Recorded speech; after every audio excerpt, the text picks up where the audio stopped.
वो सरकार निकलनी है, जो सरकार निकलनी है, वो सरकार बदलनी है। वोट हमारा राज तुम्हारा, नहीं चलेगा, नहीं चलेगा, वोट हमारा राज तुम्हारा। नहीं चलेगा, नहीं चलेगा। जिस गमछे में हाथी होगा, वही हमारा साथी होगा, जिस गमछे में हाथी होगा, वही हमारा साथी होगा, जिस झंडे में हाथी होगा, वही हमारा साथी होगा, जिस झंडे में हाथी होगा। वही हमारा साथी होगा। माननीय बहन जी आप संघर्ष करें, हम आपके साथ हैं, माननीय बहन जी आप संघर्ष करें, हम आपके साथ हैं, माननीय बहन जी आप संघर्ष करें, हम आपके साथ हैं, माननीय कासानंद जी आप संघर्ष करें, हम आपके साथ हैं, माननीय कासानंद जी आप संघर्ष करें, हम आपके साथ हैं, माननीय विश्वनाथ पाल जी आप संघर्ष करें, हम आपके साथ हैं, माननीय विश्वनाथ पाल जी आप संघर्ष करें। हम आपके साथ हैं। मैं बड़े ही अदब के साथ आज इस कार्यकर्ता सम्मेलन के मुख्य अतिथि हम सब लोगों के अगुआ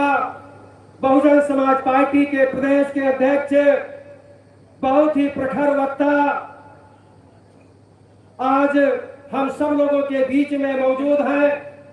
मैं इस कार्यकर्ता सम्मेलन के मुख्य अतिथि माननीय प्रदेश अध्यक्ष जी का पुनः यहाँ पे आए हुए लाखों लाखों लोगों के साथ साथ पार्टी के सभी लोगों के साथ मैं माननीय प्रदेश अध्यक्ष जी का दिल से हार्दिक स्वागत करता हूं, अभिनंदन करता हूं, वंदन करता हूं। और मैं चाहता हूं कि हमारे सभी लोग दोनों हाथों की तालियों से बजा करके माननीय प्रदेश अध्यक्ष जी का जोरदार स्वागत करने का काम करेंगे। माननीय प्रदेश अध्यक्ष जी आए और अपनी बात को रखें।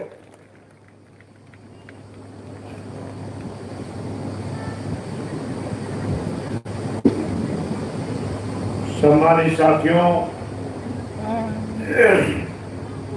सबसे पहले तथागत भगवान गौतम बुद्ध जी, इस देश के संविधान के निर्माता परम पूज्य बाबा साहब, बामसे DS4 बहुजन समाज पार्टी के संस्थापक माननीय मसीहा श्री कांशीराम साहब, बहुजन समाज में जन्मे अन्य सभी संत गुरुओं महापुरुषों को नमन करते हुए आज जनपद अम्बेडकर नगर विधानसभा अकबरपुर में एक विशाल कार्यकर्ता सम्मेलन हो रहा है।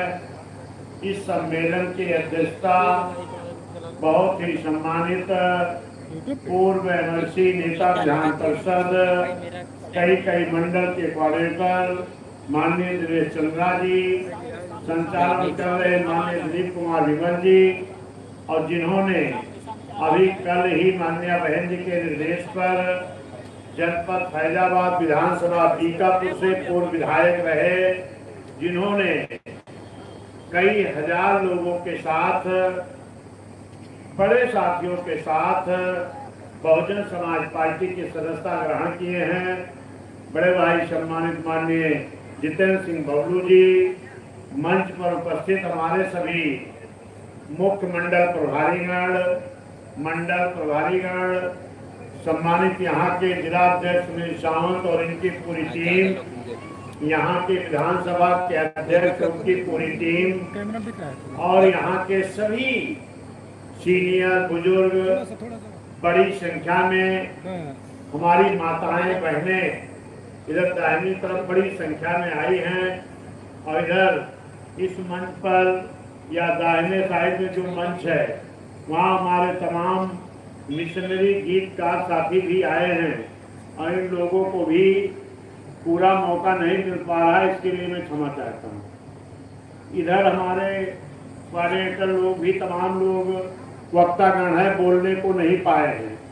इधर हमारे एक साथी हैं जो अमल सिंह जाटव, जो मेरठ से चल के आए हैं, इनको भी बोलने का मौका नहीं मिला। ये भी बहुत परेशान है, लेकिन अब क्या किया जाए, जब समय की बाध्यता है तो उसमें सबको मौका नहीं दिया जा सकता। साथियों, आज जो संदेश माननीय बहन जी का लेकर के मैं आया हूँ, मुख्य कारण जो आज के कार्यकर्ता सम्मेलन का है, मैं आपके बीच में सीधे उस मुद्दे पर आते हैं। आज बहुजन समाज पार्टी की राष्ट्रीय अध्यक्ष माननीय बहन जी ने आपके इस अकबरपुर विधानसभा से जिनको प्रभारी आंवले प्रत्याशी बहन जी ने आज घोषणा करने के लिए भेजा है, वो आपके बीच में हैं। मैं उनसे निवेदन करूंगा मेरे पास आ जाए तभी नाम पढ़ूंगा, जल्दी आ जाओ, मैं नाम नहीं पढ़ूंगा, दूसरा नाम आ जाएगा। ये माननीय मनोज वर्मा जी हैं, इनको माननीय बहन जी ने आपके यहाँ प्रभारी आंवले प्रत्याशी बना करके भेजने का काम किया है। हम अपने सम्मानित साथियों से चाहेंगे कि इनको माला पहनाकर इनका स्वागत करने का काम करें।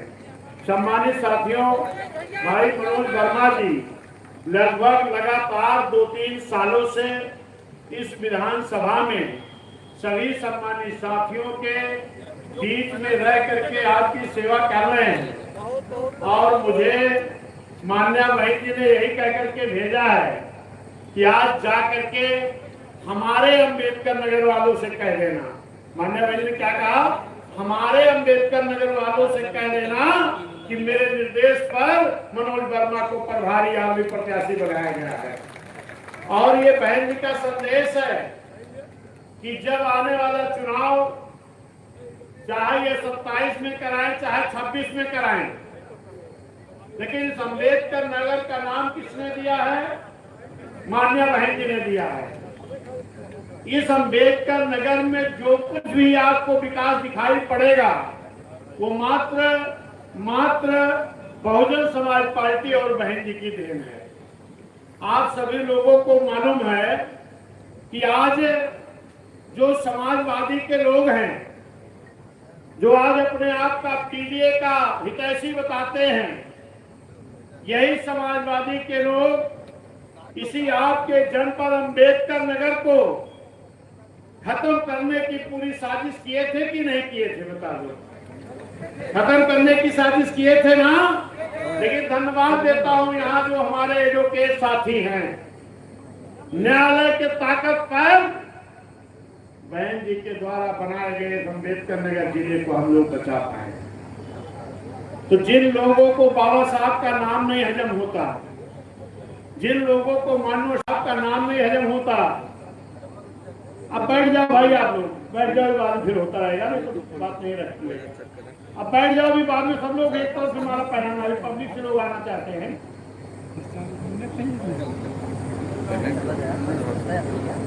उन्होंने आप बैठ जाओ, आप बाद में भी पहनाते रहेंगे, गड़बड़ हो जाएगा।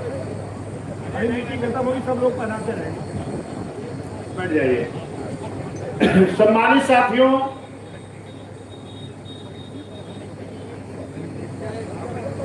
इस देश में तमाम राजनीतिक पार्टियां रही हैं, फिर बहुजन समाज पार्टी बनाने की जरूरत क्यों पड़ी?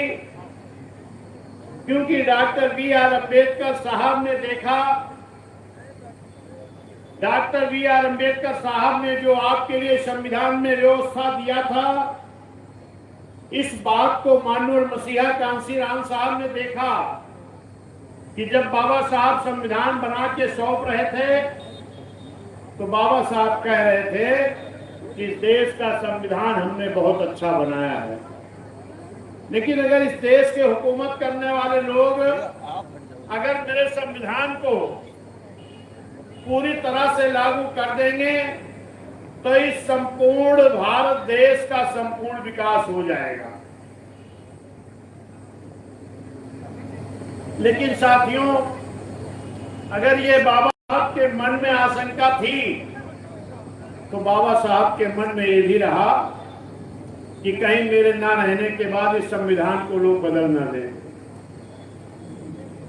ये मेरे सम्मानित साथियों, ये आज पिछड़े समाज के, कुर्मी समाज के बेटे को यहाँ जो प्रभारी बनाया गया है, माननीय बहन जी के निर्देश पर, मैं आपसे कहना चाहता हूं कि ये 52% बैकवर्ड समाज के लोग बाबा साहब के दिए गए वोट के अधिकार के नाते वोट तो देने का मौका इनको मिलता था, लेकिन इनको चुनाव लड़ने का मौका नहीं मिलता था।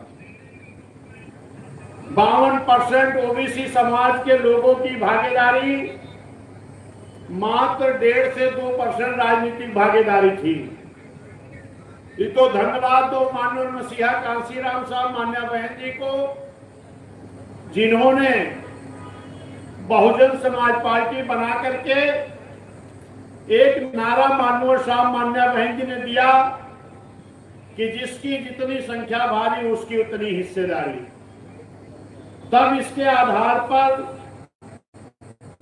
जहां ब्राह्मण, क्षत्रिय, वैश्य, पिछड़ा, मुस्लिम सबको भागीदारी मिली, वहीं पर पिछड़े समाज में तमाम ऐसे लोग रहे हैं कि जिनके कोई भी व्यक्ति चुनाव लड़ने को नहीं पाता था, जीतने की तो बात छोड़ दो।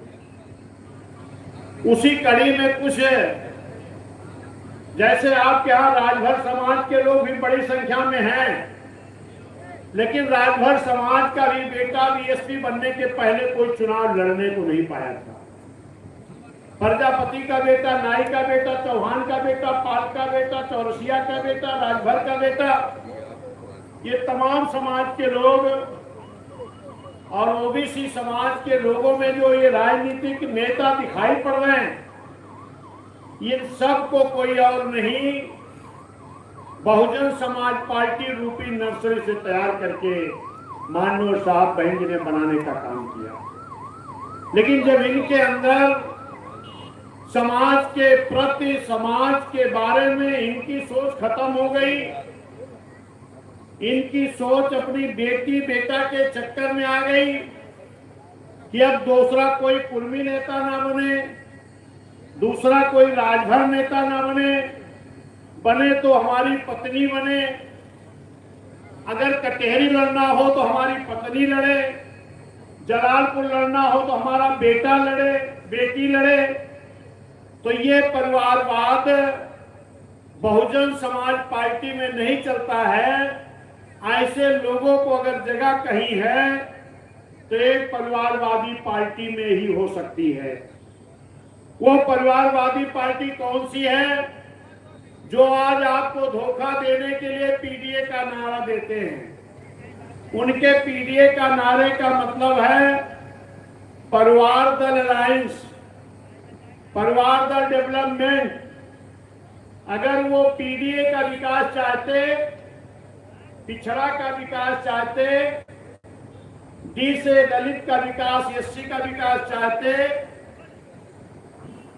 मुस्लिम का विकास चाहते, तो जो मान्या बहनी ने अपनी गवर्नमेंट में, थोड़ी देर के लिए चुप करा दीजिए साहब लोगों को, थोड़ी देर के लिए, अगर ये जरा भी पिछड़ा, दलित, अल्पसंख्यक का विकास चाहते तो मान्या बहन जी ने अपनी गवर्नमेंट में एक बैकलॉग भर्ती बहन जी ने निकाला था। बैकलॉग भर्ती का मतलब कि आपके हर समाज को बहन जी ने खूब नौकरी दिया, ब्राह्मण को दिया, क्षत्रिय को दिया, वैश्य को दिया, पिछड़ा को दिया। लेकिन फिर बहन जी ने एक जांच कराया कि हमारे कितने लोग जो नौकरी बाबा साहब के आरक्षण के बल पर जगह तो निकलती है, फार्म भरा जाता है, लेकिन जब वो फाइनल पे आती है तो उसको रोक लगा दिया जाता है। ऐसी नौकरी लगभग कई लाख खाली पड़ी है। इन पिछड़ा एससी एसटी समाज के लिए बहन जी ने बैकलॉग भर्ती निकालने का काम किया। और बैकलॉग भर्ती जब हो रही थी, लाखों नौजवान पिछड़ा एससी एसटी के भर्ती हुए। लेकिन जैसे माननीय अखिलेश यादव जी समाजवादी की सरकार बनी, बैठते ही इन्होंने सबसे पहले क्या किया, जो पिछड़े एससी एसटी की भर्ती हो रही थी, बैकलॉग भर्ती, इसको रोक लगा दिए। इस भर्ती को रोक लगा दिए। कौन रोक लगाया? एक पिछड़े समाज के मुख्यमंत्री। अगर ये पीडीए का विकास चाहते तो ये भर्ती रोक नहीं लगाते। एससी समाज में ठेकेदारी का आरक्षण बहन जी ने दिया था, उसको भी रोक लगा दिए। एससी समाज के अधिकारियों को बहन जी ने प्रमोट किया था, उसको भी इन्होंने रोक लगाने का काम किया, डिमोशन किया, बैक किया। प्रमोशन का आरक्षण का बिल बहन जी लोकसभा में लाई थी, उसको भी फड़वाने का काम किया गया। मेरे सम्मानित साथियों, अगर ये हमारी योजनाओं को रोकने का काम किए हैं, और इतना नहीं,